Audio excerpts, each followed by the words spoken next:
Okay, so tonight's warm-up is about what would have been the 16th concept. If there was going to be another concept on its own, for me, it would have been the world is a reflection of me. The world is a reflection of me. Now, ultimately, I didn't include that in because I think it still really comes under the umbrella of the law of attraction, right? I say right, but I'm not even sure that I would say right to that. So it comes under the law of attraction in terms of the world is a reflection of me, and I am creating my reality, right? So it includes the law of attraction, because how do I create my own reality? That's all about, if I'm doing anything in that regard from this moment forward, it's the law of attraction is what I'm going to use to create that reality. But this idea that the world is a reflection of me, it reminds me of probably 25 years ago when I was first starting to learn what is now basically spiritual workout practice. And I was a little teeny tiny baby in that world. And more than once, I would hear this sentence, this idea that, well, there's nobody else out there anyway. There's nobody else out there. And I'm a literal person. I take things literally. And it would freak me out because I'm like, what do you mean there's no one else out there? Obviously, there are billions of others, at least if we're just counting humans on this planet. So what does that actually mean? Well, it really means that we're here creating our own reality. It also means we kind of get plunked into a reality that's already existing.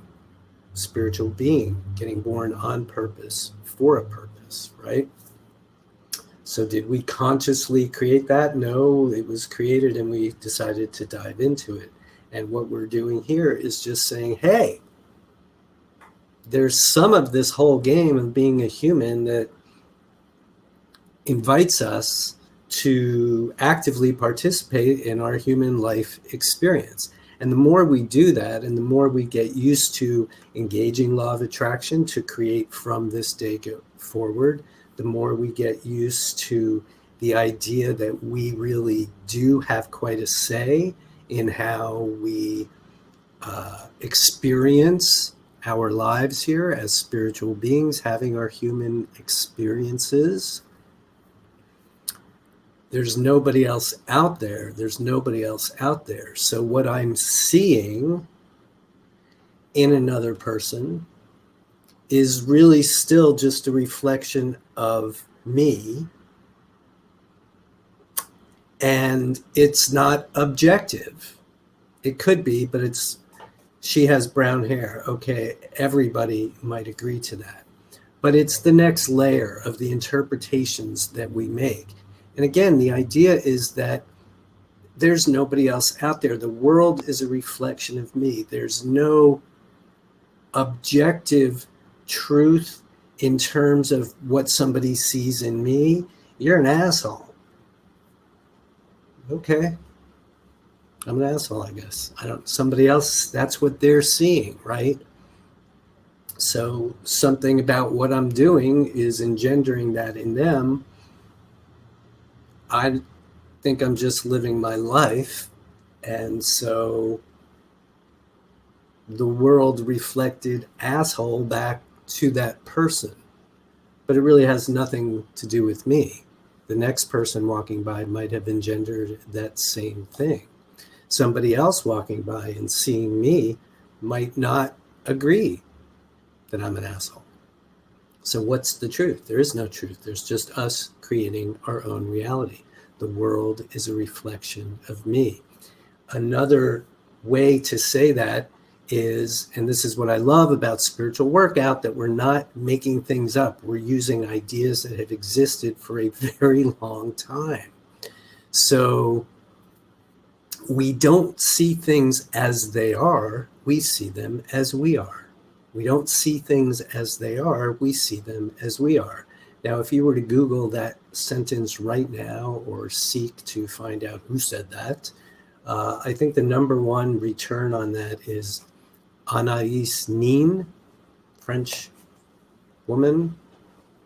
She's often credited with it.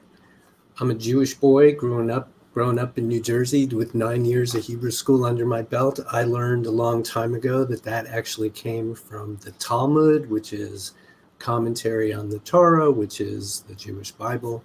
For all intents and purposes, I'm already saying more than I know about the religious piece of that. The idea is it's not a new idea. It's been around for a very long time. We don't see things as they are. We see them as we are. So somebody sees asshole in me, okay, that's about them. I see loser in someone else, that's about me. And so when we start to look at some of the concepts, spiritual workout wise, that apply, certainly, like I was saying, law of attraction, certainly taking responsibility for what we're seeing, what we are experiencing, and turning it back, not turning it back on us in some negative, horrible, nefarious way, but just taking responsibility for it. Wow, I'm seeing in the world. So that's information for me. We don't see things as they are, we see them as we are. You know, an example I used to use for this all the time, sitting out at a public cafe with somebody else, and there's a couple at another table, and they're kind of going at it. It looks pretty clear that they're having some sort of tension, right? You know, so I say, wow, that couple looks like they're really struggling. I wouldn't want to be them, you know, and the person I'm with says, wow, that reminds me of my parents and this and that. So the two of us are seeing somewhat different interpretations of something. We each have long, big stories that we could ascribe to what's going on. And then we find out somehow that, because the couple stops fighting, and then they're sort of laughing. It's like, okay. And then one of us goes over to them on our way out, just says something. And they said, oh, we hope we weren't disturbing anybody. We're actors, and we were just rehearsing for our play, right? So we don't see things as they are. I didn't see them as a couple rehearsing a play. I saw them based in some, and created some story based on my own experience, based on who I am. And the person I was with was creating a whole other story based on who they are. And guess what? Neither of us were right. And both of us were fully in our experience. We don't see things as they are. We see them as we are. So that, to me, is embedded in some of our concepts. Like I say, specifically taking responsibility. I would say anything about judgment, right? So that's a judgment.